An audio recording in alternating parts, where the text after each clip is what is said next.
11 वर्ष की उम्र में जब उसने अपने घर से 800 किलोमीटर दूर एक बोर्डिंग स्कूल में दाखिला लिया तो वह वहां से उपस्थित होने में 2 से ढाई साल लग गए। उसने सोचा यह उसकी ज़िंदगी का सबसे बड़ा समझौता होगा, परंतु नीति और कुछ और इम्तहान लिए तैयार था। 5 साल पहले एक एक्सीडेंट में उसे अपना एक हाथ खोना पड़ा, पर अब की बार उसे समझौता मंजूर नहीं था और उसने एक नए तरीके से अपने दम पर खड़ा होने का संकल्प लिया।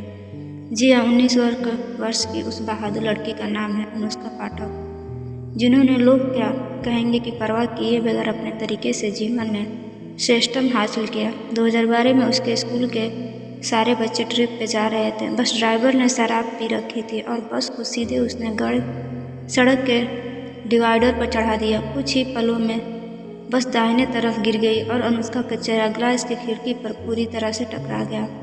सभी लोग भागने लगे, परंतु इसका उठ तक नहीं पाए। अनुष्का का कहना है उसके दोस्त ने उसके बाएं बाजू को कसकर पकड़ लिया और पूरी ताकत से खींचने लगी।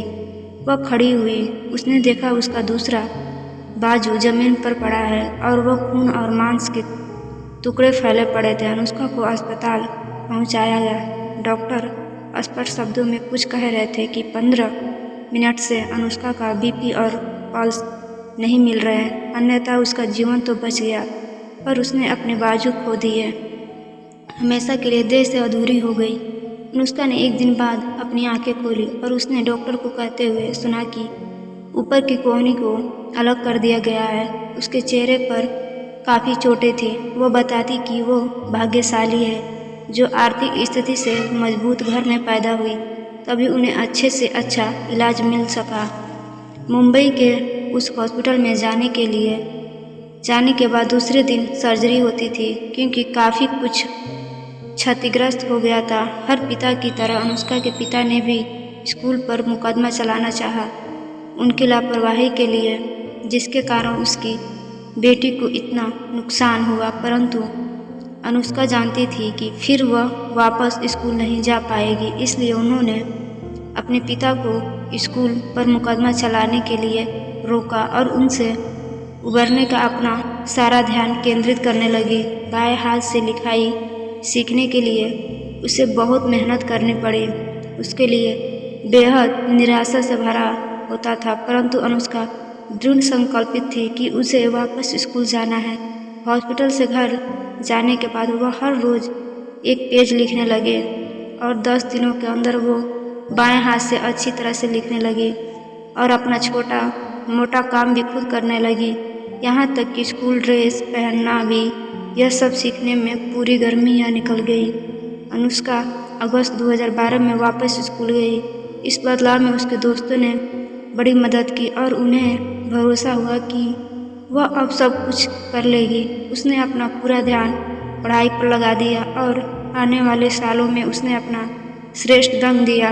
उसने बहुत सारे वाद विवाद प्रतियोगिता जीते, उसकी कविता छपी और सेट की परीक्षा में बहुत अच्छा स्कोर किया। स्कूल के अंत में उसे प्रतिष्ठित सम्मान स्पिरिट ऑफ मायो से नवाजा गया। मध्य प्रदेश के एक छोटे से शहर सतना से उन्होंने की वजह से हर कोई उसे पहचानता था। यह उसके लिए थोड़ा मुश्किल था। लोग उसके लिए सहानुभूति की बातें करते कि कैसे उसकी शादी होगी, कैसा दूल्हा मिलेगा। इन सब बातों से अनुष्का और उसके माता पिता परेशान हो जाते थे, परंतु जब अनुष्का एटलांटा जाकर उसने रंग बिरंगे सपनों के साथ वापस आई, तब उनकी सारी चिंताएं दूर हो चुकी थी।